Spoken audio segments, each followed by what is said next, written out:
Allahumma salli wa sallim wa barik wa zid wa an'im ala nabiyyina Muhammadin wa ala alihi wa ashabihi wa man tabi'ahum bi ihsanin ila yaumiddin. Amma ba'd. Ma'asyiral muslimin, jamaah salat subuh rahimani wa rahimakumullah. Kembali kita bersyukur kepada Allah dan bersalawat kepada Rasulullah sallallahu alaihi wasallam. Allahumma salli ala Muhammad wa ala ali Muhammad. Ma'asyiral muslimin, ikhwani fid din, rahimani wa rahimakumullah. Kembali kita melanjutkan kajian kita membahas sebuah buku yang berjudul Al-Usulu min Ilmil Usul, yang nanti akan kita ambil faedah dari syarah penulis sendiri. Pada pertemuan kita yang sebelumnya, kita telah membaca dan membahas tentang aqsamul khabar bi'tibari man yudhafu ilaih. Pembagian khabar berdasarkan siapa yang disandarkan kepadanya khabar tersebut, atau kepada siapa khabar itu disandarkan. Kemarin ya dibagi menjadi 3 bagian. Apa aja bang? Yang pertama, Masya Allah ya, betul ya, marfu, mauquf, dan maqtu'. Jadi istilah ini Pak harus kita pahami ya. Jadi kalau Bapak sekalian mendengarkan pengajian, ya ada penceramah atau ustadz yang mengatakan hadis ini mauquf, sudah tahu kita maknanya. Oh ternyata mauquf itu adalah hadis yang disandarkan kepada Nabi. Kemudian ada istilah mauquf. Apa itu bang? Iya, jadi kalau ada orang yang mengatakan asar mauquf, kalau mauquf berarti disandarkan kepada sahabat. Kemudian maqtu, iya, yang disandarkan kepada tabi'in, waman ba'dahu, dan yang setelahnya. Namun yang setelahnya ini Pak dibatasi juga. Nah, kalau setelahnya itu kan panjang, sampai kita sekarang setelahnya juga dibatasi dengan atba'ut tabi'in ya, karena kalau ucapan ulama itu ya itu bukan maqtu' lagi selain tabi'in, seperti ya ulama belakangan seperti Imam An-Nawawi, Imam Az-Zahabi, Imam Ibnu Taimiyah, Ibnu Qayyim, dan lain-lain. Tidak bisa kita katakan ucapan mereka itu adalah asar. Nah, ini hadirin yang Allah muliakan. Ma'asyiral muslimin yang Allah muliakan, sekarang kita lanjut kepada pembagian khobar. Ya, pembagian khobar menurut jalan-jalannya. Qala al-musannif rahimahullahu ta'ala, berkata penulis yang semoga dirahmati oleh Allah subhanahu wa ta'ala, Syekh Muhammad bin Shalih Al-Utsaimin. Jadi Syekh Shalih Al-Utsaimin ini Pak adalah seorang ulama yang punya ilmu hampir dalam seluruh cabang ilmu agama. Kalau ilmu bahasa Arab, beliau punya buku seperti Syarah Al-Ajrumiyah Ibnu Utsaimin, bahkan beliau punya Syarah Alfiyah. Ya, kalau dalam ilmu hadis ya beliau banyak mensyarah hadis seperti Syarah Riyadhus Shalihin. Ya, bahkan beliau mensyarah Sahih Bukhari dan Muslim. Nah, jadi kalau Bapak mau beli buku Pak ya, ada judul buku itu Syarah Sahih Bukhari Muslim oleh Imam Ibnu Utsaimin. Nah, banyak sekali ya. Kemudian beliau juga mensyarah kitab-kitab hadis tentang hukum seperti kitab Bulughul Maram. Kalau dalam ilmu mustalah hadis, beliau juga punya buku ya, di antaranya Syarah Al-Baiquniyah, dan juga buku kecil beliau tentang ilmu mustalah, yaitu ya tentang ilmu mustalah hadisnya, mustalah hadis ya, di Syekh Ibni Utsaimin. Kalau dalam ilmu fikih nggak diragukan lagi ya, karena beliau sudah pakar betul ya, karena memang beliau banyak mempelajari fikih dengan gurunya Syekh Abdurrahman bin Nasir As-Sa'di. Jadi beliau pakar dalam fikih hadis dan fikih madhab. Kalau fikih madhab Pak, beliau pakar di bidang madhab Hambali. Ya, sehingga terkenal dengan tulisan beliau mensyarah satu matan dalam madhab Hambali itu, yaitu mensyarah kitab Zadul Mustaqni, ya, yang beliau berikan syarah ya dengan judulnya Syarhul Mumti'. Jadi Syarhul Mumti' ini salah satu buku referensi dalam fikih mazhab. Kalau dalam fikih hadis ya banyak sekali ya, diantaranya beliau punya buku fikih Syarah Bulughul Maram. Jadi dalam mempelajari fikih itu para ulama secara umum ada dua metode. Yang pertama ada metode fikih hadis. Bagaimana metode fikih hadis itu, Pak? Yaitu mempelajari fikih berdasarkan kitab-kitab hadis. Nah, seperti dalam Sahih Al-Bukhari ada fikihnya, seperti Kitabus Shalah, Kitabut Taharah, ya. Nah, itu kan kitab-kitab hadis yang berbicara fikih, atau kitab hadis yang disusun oleh penulisnya berdasarkan bab-bab fikih, seperti Umdatul Ahkam, kemudian Bulughul Maram, Nailul Awtar. Nah, ini semuanya ya Pak ya, kitab-kitab hadis namun dipilih yang berhubungan dengan fikih. Nah, ini luar biasanya beliau Syekh Shalih Al-Utsaimin, ya. Dalam tafsir juga beliau punya tafsir Al-Quran 30 juz, tafsir Syekh Shalih Al-Utsaimin. Wah, Masya Allah, ya, hampir dalam setiap ilmu, bahkan dalam balaghah juga ya beliau juga punya kitab, ya, Syarah ilmu balaghahnya juga. Masya Allah, ya, tabarakallah. Jadi beliau hampir menguasai ya cabang-cabang ilmu agama. Maka diantara karya beliau ini dalam ilmu mustalah, ya, kitab Al-Usul min Ilmu Usul ini. Baik, ya, kita kembali kepada pembahasan. Bapak Ibu yang Allah muliakan, ya, beliau berkata aqsamul khabari bi'tibari turuqihi. Pembagian khabar berdasarkan jalan sampainya kepada kita. Jadi yang sebelumnya berdasarkan apa, Bang? Berdasar kepada siapa disandarkan khabar tersebut. Nah, sekarang berdasarkan jalan-jalannya, ya, jalur periwayatannya. Maka beliau mengatakan di sini yang qasimul khabaru bi'tibari turuqihi ila mutawatir wa ahadin, ya. Khobar itu dibagi, ya, atau khobar terbagi berdasarkan jalan-jalannya, ya, sampainya kepada kita kepada mutawatir dan ahad. Jadi ada khobar yang mutawatir, ada khobar yang ahad. Jadi khobar di sini kata lain dari hadis, bisa, ya, bisa kita istilahkan juga dengan hadis. Kemudian beliau memberikan definisi kepada kita, pengertian, Pak, ya, apa itu khobar atau hadis mutawatir itu apa? Fal mutawatiru, maka al mutawatir adalah ma rawahu jama'atun katsiruna yastahilu fil adati ayyatawata'u 'alal kadhibi wa asnadahu ila syai'in mahsusin. Jadi mutawatir atau khobar atau hadis mutawatir itu adalah seluruh hadis atau apa saja, ya, daripada hadis, gitu, ya. Rawahu, telah meriwayatkannya, ini kembali pada hadis itu siapa? Jama'atun katsirun, sekelompok perawi yang banyak jumlah. Di katsirun naat dari jamaah, ya. Jadi yang meriwayatkan hadis itu, perawi hadis itu banyak, lebih dari 3, Pak.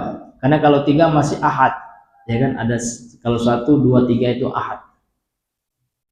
Yastahilu, mustahil, ya, fil adati, secara kebiasaan, an yatawata'u, mereka perawi yang memberikan hadis itu bersepakat ya, alal kadhibi, di atas kedustaan, wa asnaduhu, dan mereka menyandarkan hadis mutawatir itu ila syai'in mahsus, kepada sesuatu yang mahsus. Mahsus itu yang terindra, yang dapat didengarkan kan gitu. Jadi hadis yang mereka sampaikan betul, pasti ya, sifatnya mereka dengar ya dari Nabi sallallahu alaihi wasallam. Kalau perawinya dalam kalangan para sahabat. Kemudian murid sahabat tabi'in ya, yang mendengarkan hadis ini juga banyak. Jadi setiap perawinya itu Pak dari berbagai tabaqah atau tingkatan, baik itu tingkatan sahabat banyak juga, tingkatan tabi'in banyak juga. Nah, jadi mereka betul-betul dipastikan mendengarkan hadis itu dari Nabi, sehingga mereka tidak mungkin, mustahil untuk berdusta. Ini Bapak Ibu yang dimuliakan oleh Allah Subhanahu wa ta'ala. Wa misaluhu, dan contohnya, contoh dari hadis mutawatir ini banyak hadis mutawatir, ada beberapa hadis.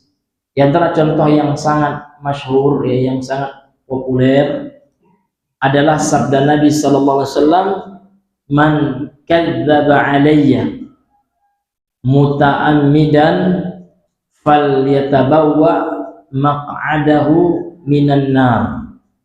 Nah, ini hadis mutawatir, diriwayatkan oleh Imam Bukhari dan Muslim juga dalam kitab sahih mereka, yang artinya barang siapa. Ini barang siapa itu Pak, maknanya siapa saja gitu. Kadzdzaba, telah berdusta, alayya, atas namaku. Apa yang maksud dengan berdusta atas nama Nabi itu Pak? Dia mengucapkan sesuatu yang dia sandarkan kepada Nabi, namun Nabi tidak mengucapkannya. Nah, hati-hati, iya kan? Seseorang mengatakan ini Nabi loh, ia mengatakan, namun Nabi tidak pernah ngomong gitu. Nah, itu berdusta namanya atas nama Nabi. Muta'ammidan, secara sengaja, tahu dia itu dusta, namun sengaja karena ada kepentingan dan motif tertentu. Misalkan kepentingannya Mbak, dia adalah penjual terong, maka ada hadis palsu Pak ya. Terong adalah obat dari segala penyakit. Nah, dibuatnya hadis seperti itu, karena memang dia pedagang terong gitu. Nah, dicari-carikannya hadis dan dibuatnya hadis palsu. Kemudian juga ada penjual kopi, buat hadis juga, barang siapa yang meminum kopi maka akan diselamatkan dirinya dari neraka, karena memang dia pedagang kopi.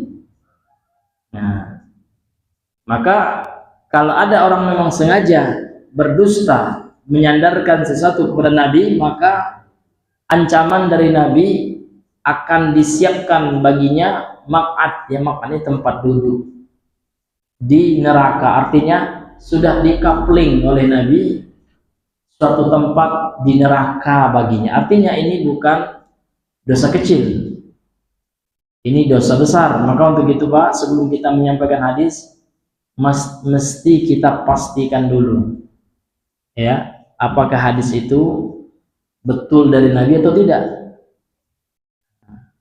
Kalau zaman dahulu para ulama itu memastikannya itu dengan kitab, ya kan?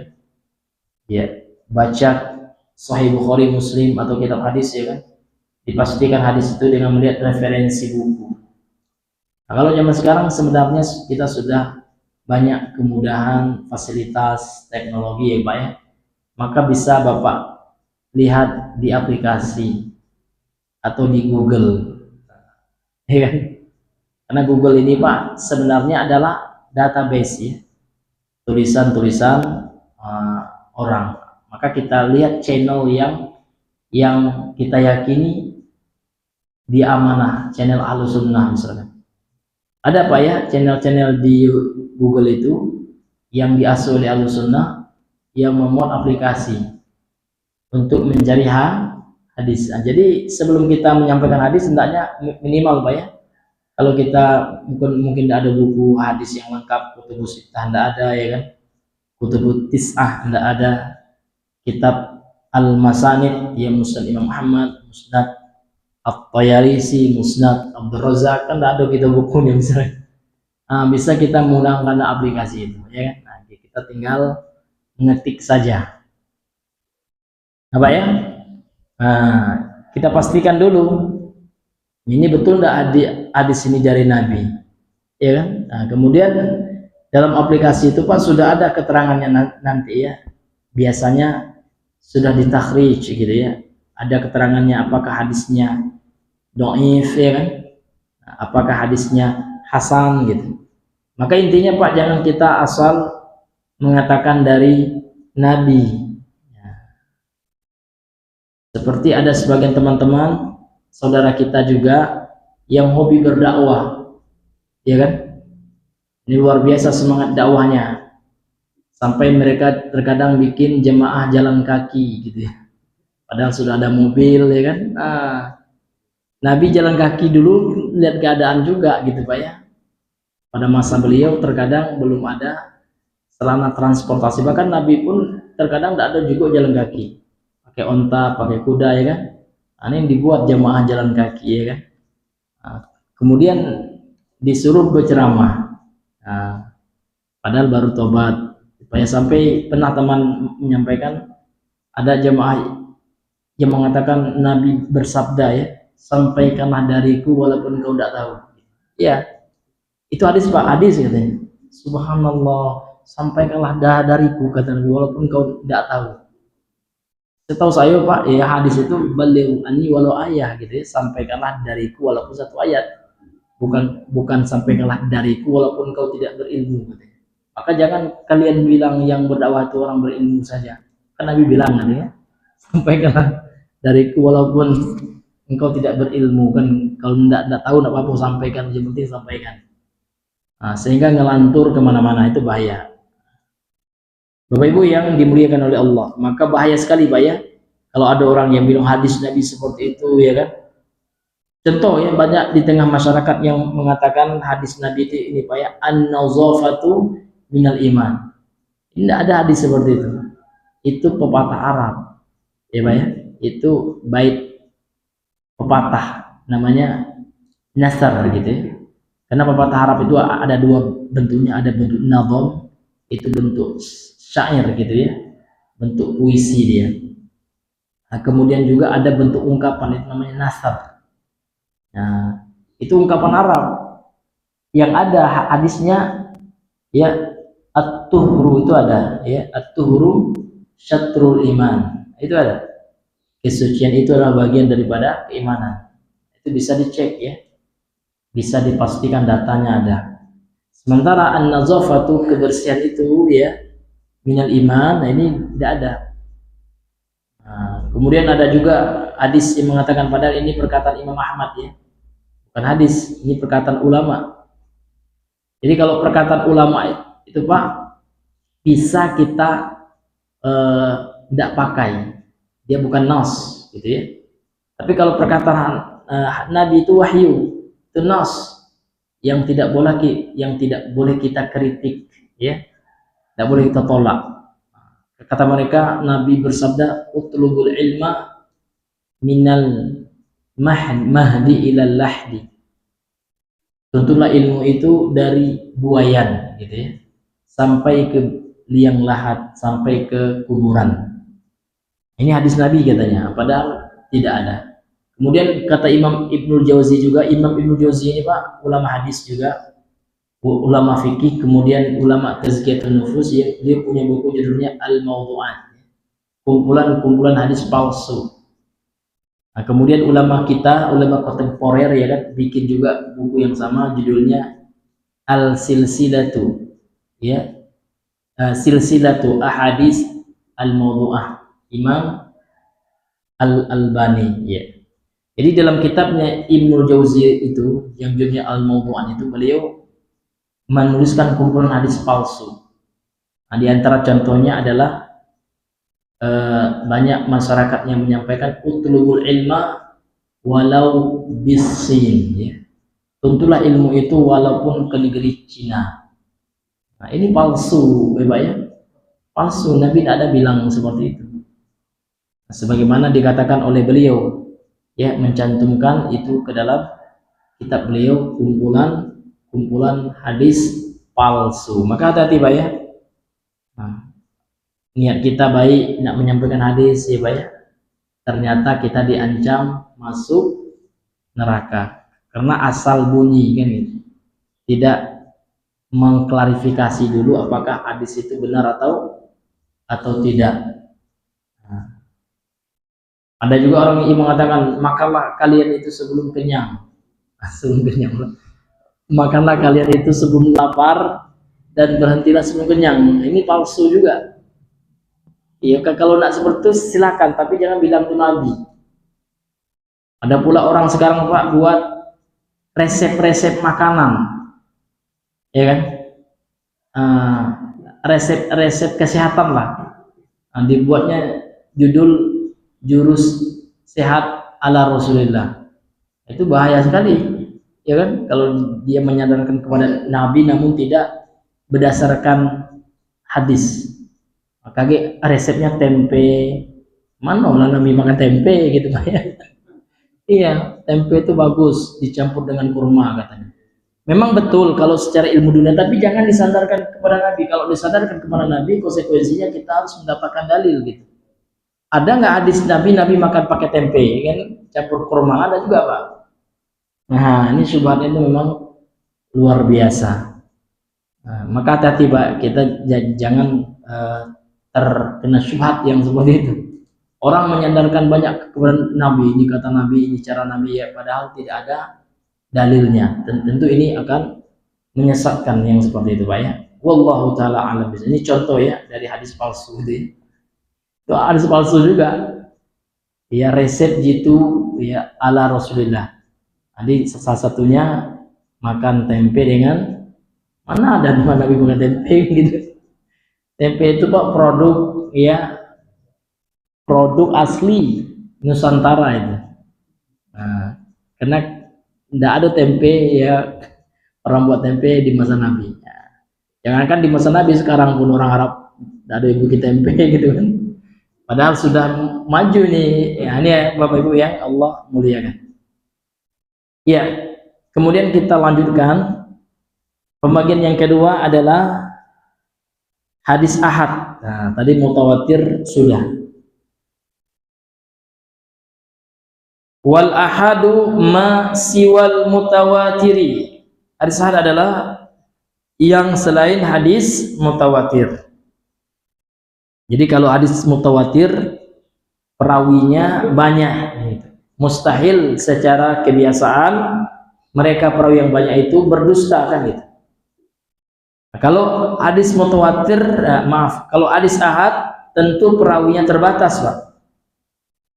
Nah, wahwa min haitsu ar-rutbatu salah satu aksamin. Dan hadis ahad itu berdasarkan tingkatannya, rutbah itu tingkatannya, terbagi menjadi 3. Sahihun, hadis sahih, wa hasanun, hadis hasan, wa dha'ifun, dan hadis dha'if. As-sahih, maka hadis sahih itu ma naqalahu adlun, hadis yang diriwayatkan atau dinukilkan oleh seorang perawi yang adil. Apa yang dimaksud dengan perawi yang adil ini dijelaskan dalam ilmu hadis ya. Perawi yang tidak ya melakukan secara zahir dosa-dosa besar, atau dia tidak melakukan kefasikan secara zahir, secara kasat mata yang diketahui oleh manusia. Tapi kalau seandainya tidak diketahui oleh manusia Pak, hanya dia dengan Allah, itu bukan urusan kita. Karena dalam kaidah dalam menilai seseorang itu Pak, para ulama telah membuat kaidah atau rumus ya. Nahkumu bil dhawahir. Kita menilai orang itu sesuai dengan zahir saja. Karena yang tidak zahir kita tidak tahu ilmunya, itu perkara gaib, Allah yang tahu kan gitu. wa natawalla sarair, dan kita serahkan. Sarair jamak dari sir, sesuatu yang tidak kelihatan, perkara niat seseorang, apakah niatnya ikhlas atau tidak, ini tidak boleh kita menghukumi. Nah, kan banyak juga, mohon maaf ya, sebagai teman-teman kita, kan ada kawan kita memposting supaya ini ria nih ya, ada teman kita memposting panahan misalkan, kan tentang main panah ya kan, tentang sunnah itu ria, tidak boleh ya kan, berarti kita hebat nian ya, bisa tahu yang gaib ya kan, karena perkara hati itu hanya Allah yang tahu. Makanya dalam kaidah ulama itu wa natawalla sarair, dan kita biarkan perkara sir mereka, perkara hati ya kan, perkara niat itu kepada Allah Subhanahu wa taala.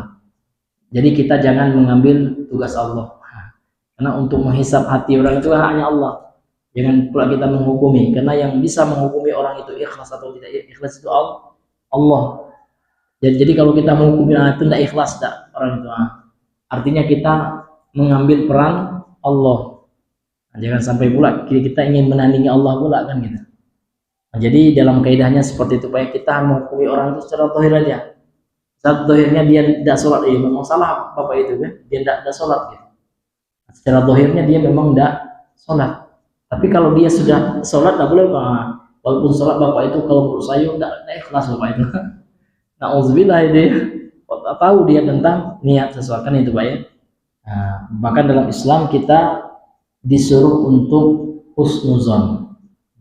Ya ayyuhalladzina amanu jatanibu katsiran minadh-dhon, kan gitu. Bahkan dilarang oleh Allah kita banyak prasangka buruk itu. Baik. Kemudian tamud dhabti, ya, sempurna kredibilitasnya. Jadi syarat hadis sahih itu juga, selain perawinya adil, perawinya juga punya ya kredibilitas dalam menyampaikan hadis. Dhabt itu artinya kuat, punya hafalan yang kuat. Kalau dia memberikan hadis dengan hafalannya, tapi kalau dia memberikan hadis dengan catatannya atau kitabnya, dia punya catatan yang lengkap, tahan diuji catatannya. Jadi ketika dia menyampaikan hadis, ditulisnya secara lengkap. Nah, ini namanya dhabtul kitab. Jadi kredibilitas itu ada dua kan, seperti yang telah kita pelajari dalam ilmu mustalah. Ada dhabtul sadri, ya, kekuatan dalam hafalan, dan dhabtul kitab, ya, kelengkapan dalam catatan. Jadi kalau dia memberikan hadis dengan buku-bukunya lengkap, gitu. Bisa nadin muttasilin, dengan sanad yang bersambung. Maka kalau hadis yang terputus sanadnya Pak, tidak bisa dikatakan hadis sahih, ya gitu. Artinya antar perawi yang memberikan hadis itu Pak betul-betul mendengar dia. Nah, tapi kalau tidak mendengar, dia tidak mendengar langsung, ya kan? Dia mengatakan telah berkata Bang Suwardi, karena dia tidak dengar dari Bang Suwardi, ya kan, langsung dia mendengar dari Bang Zelani gitu ya. Tapi kata Bang Zelani, Bang Suwardi yang ngomong itu, tapi tidak ada dibilang Bang Suwardinya, tapi dia tidak ada bilang Bang Zelaninya, langsung telah berkata haddatsana Bang Suwardi, ya, telah memberikan kepada kami Bang Suwardi, padahal dia dengar dari Bang Zelani. Karena Bang Zelani ini enggak terkenal, ya kan, maka dia hilangkan. Ini namanya hadis mursal nanti banyak ya. Iya kan? Nah, ini pelakunya namanya mudallis. Dia melakukan tadlis, ya, penyamaran. Artinya disamarkan, perawi tidak disebutkan, perawi yang dia mendengar langsung. Nah, ini hati-hati Pak, dalam kehidupan kita sekarang itu banyak yang seperti itu. Tadi Pak Prabowo bilang, ya, padahal dia dengar tentang Pak Prabowo itu dari Tono. Seharusnya Pak dalam ilmu hadis dia bilang Tono tadi bilang, kata Tono Pak Prabowo akan gini ya, baru muttasil itu sanadnya, ya, karena memang Tono ini mendengar langsung Pak Prabowo. Tapi kalau dia langsung bilang Pak Prabowo tadi ngomong, padahal dia tidak dengar langsung, dia dengar dari Tono kan gitu. Jadi ada yang dia jatuhkan sanadnya, yaitu si Tono. Ini contoh Pak ya. Jadi gitu juga Pak ya, kalau kita menyampaikan informasi kalau bisa Pak ya, supaya memang kita mengikuti kaidah hadis ya. Jadi kita sampaikan semua perawi informasi itu ya.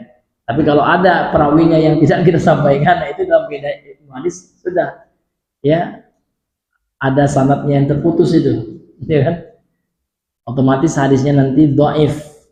Artinya informasi yang kita sampaikan itu lemah. Nah, ini hadirin yang dimuliakan oleh Allah Subhanahu wa taala.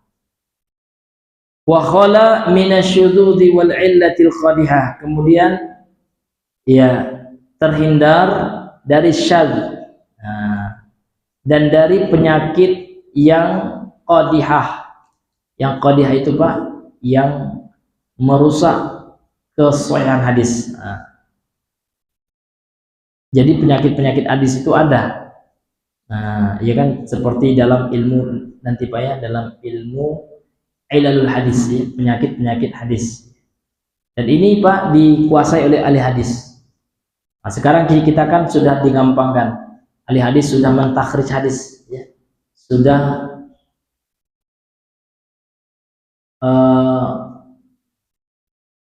mengadon hadis itu gitu ya. Kita tinggal konsumsi saja. Seperti ulama-ulama hadisnya Imam Ibnu Hajar misalkan, hadis ini disahihkan oleh Imam Ibnu Hajar, artinya Imam Ibnu Hajar telah mengolah itu, dia telah memilih dan memilah ya kan, telah melihat, mempelajari jalur-jalurnya gitu, sehingga beliau mengatakan sahih gitu. Dia tidak sembarangan ya. Atau Syekh Albani, kalau ulama kontemporer sekarang, Syekh Albani ya mengatakan sahih ya, disahihkan oleh Syekh Albani. Jadi disahihkan oleh Syekh Albani itu Pak, nggak asal ngomong beliau ini sahih ya, jadi tebak-tebakan atau spekulasi, tidak ada gitu, tidak berdasarkan penelitian. Bahkan Syekh Albani itu menghabiskan waktunya Pak, hampir setengah umurnya di perpustakaan ya, meneliti hadis itu. Maka keluarlah karya beliau, Sahih Sahih Sunan Abu Daud, Sahih At-Tirmidzi, Sahih Jami'us Shaghir, kumpulan-kumpulan hadis sahih, kumpulan-kumpulan hadis yang lemah dan palsu gitu. Ini luar biasanya beliau, karena beliau itu Pak mencari itu cuma 2 jam. Jadi profesi beliau itu adalah tukang jam. Jadi beliau punya keahlian dalam reparasi jam. Tapi cuma 2 jam doang ya, kata murid beliau, tutuplah. Jadi kan kemudian selebihnya beliau habis di perpustakaan. Ini hadirin yang dimuliakan oleh Allah Subhanahu wa taala, betul-betul beliau khusus yang mempelajari hadis. Kemudian di bawah sahih Pak ada namanya hadis hasan. Wal hasanu, dan hadis hasan itu adalah manaqal hadrun. Ya, hadis yang dinukilkan atau disampaikan oleh seorang perawi yang adil, sama dengan hadis sahih. Namun khafifud dhabti. Kalau sahih tamud dhabti, sempurna kredibilitasnya. Kalau hadis hasan ringan, lebih ringan dia, tidak sempurna ya kredibilitasnya. Itu saja bedanya Pak ya, dalam segi dhabtnya, dia tidak terlalu dhabit ya. Kalau hadis sahih mesti tamud dhabt ya, harus sempurna kredibilitas perawinya. Kemudian yang syarat yang lainnya sama, bisa nadin muttasil, dengan sanad yang bersambung.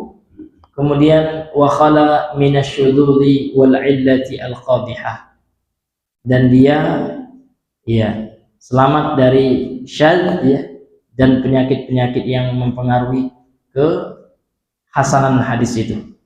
Nah,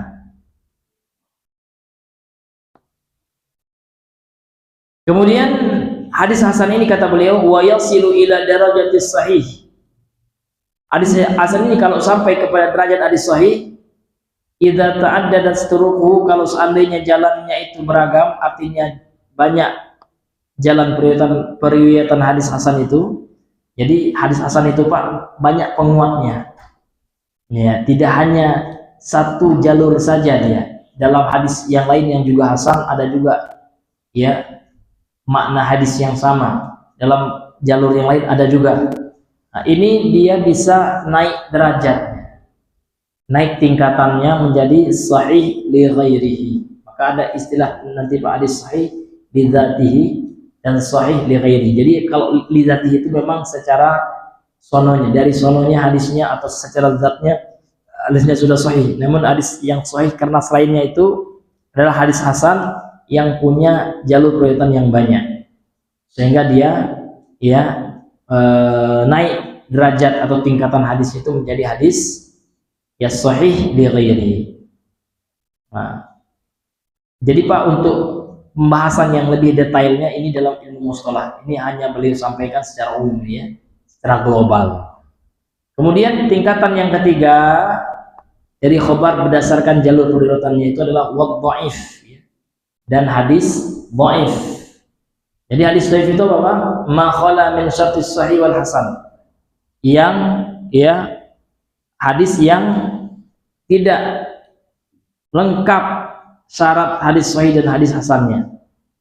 Nah, yang tidak selamat dari syarat hadis sahih dan hadis hasan. Nah, artinya ada salah satu syarat dari syarat hadis hasan dan hadis sahih itu yang tidak terpenuhi oleh hadis dhaif ini, sehingga hadis ini dihukumi hadis dhaif. Ya, contoh syaratnya terputus sudah, karena hadis sahih itu syaratnya harus muttasilun sanadnya atau bisanadin muttasil, harus diriwayatkan dengan syarat yang bersambung. Kemudian dia syadz misalkan. Nah, syadz apa ya? Apa itu hadis syadz? Hadis yang diterima secara zahir, Pak, hadis itu diterima, namun maknanya atau perawinya menyelisih perawi yang lebih siqah daripadanya, maka diberikan definisi oleh ulama hadis syadz itu adalah ya menyelisihi hadis yang lebih siqah, yang lebih kuat, yang lebih ya kredibel daripada hadis itu, kan gitu ya. Mukhalafatu man huwa awsaqu minhu, kan gitu, menyelisihi perawi hadis yang lebih siqah daripada hadis itu. Apa contoh hadis syadz itu, Pak? Ini yang ngasih contoh bukan saya, Pak ya, saya hanya nyampaikan saja ya, namun ini pendapat yang dikuatkan oleh guru kami. Contoh daripada hadis syadz itu, Pak, hadis yang menyelisihi perawi yang lebih kuat daripadanya, walaupun ada khilaf ya, walaupun ada khilaf, namun pendapat yang kami yakini ini hadisnya syadz. Tahu Pak contohnya, Pak?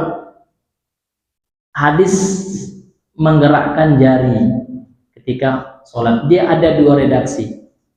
Redaksi yang paling kuat yang tidak ada ulama yang menyelisihinya, Nabi ketika sholat memberikan isyarat dengan telunjuknya tanpa menggerak-gerakkan jarinya.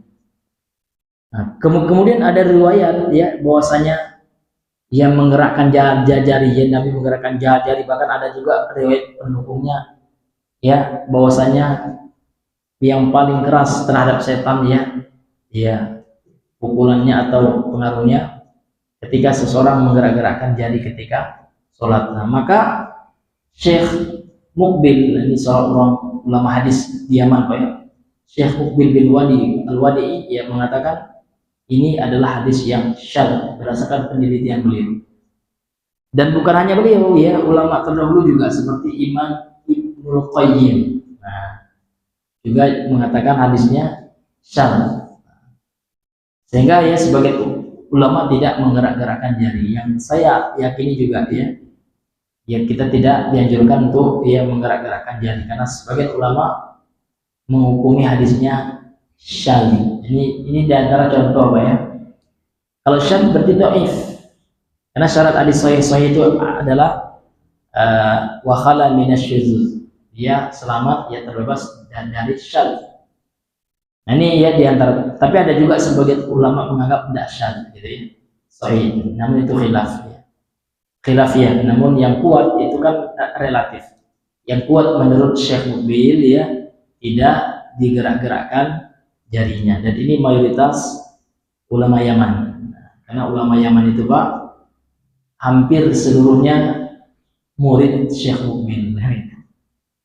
Ini hadirin yang dimuliakan oleh Allah Subhanahu wa taala. Jadi ya ulama itu biasa aja ya berbeda pendapat ya. Walaupun Syekh Al-Albani menganjurkan menggerak-gerakkan telunjuk ya kan. Beliau menganggap hadisnya sahih ya silakan saja gitu ya. Tanpa kita menyesatkan para ulama yang menyelisih kita, karena ini adalah masalah khilafiyah. Ya, seperti itu Pak, ini diantara contohnya kan gitu. Kemudian kata beliau, hadis dhaif ini wa yasilu ila darajil hasan, ya, dan bisa mencapai derajat hasan. Idza ta'addada turuqu ala wajhin ya yujbaru ba'dahu yujbiru atau yajburu ba'daha ba'dan ya. Idza ta'addada turuqu, kalau seandainya jalur periwayatannya itu banyak yang ya atas cara atau dengan cara satu sama lain atau sebagiannya menguatkan ya, yajburu ba'dahu ba'dan itu saling menguatkan, maka nanti dia dinamai dengan wa yusamma, dinamai dengan hasan ya, hadis hasan, hasanan li ghairi, hadis hasan karena selainnya. Artinya dasarnya atau pada dasarnya dia dhaif.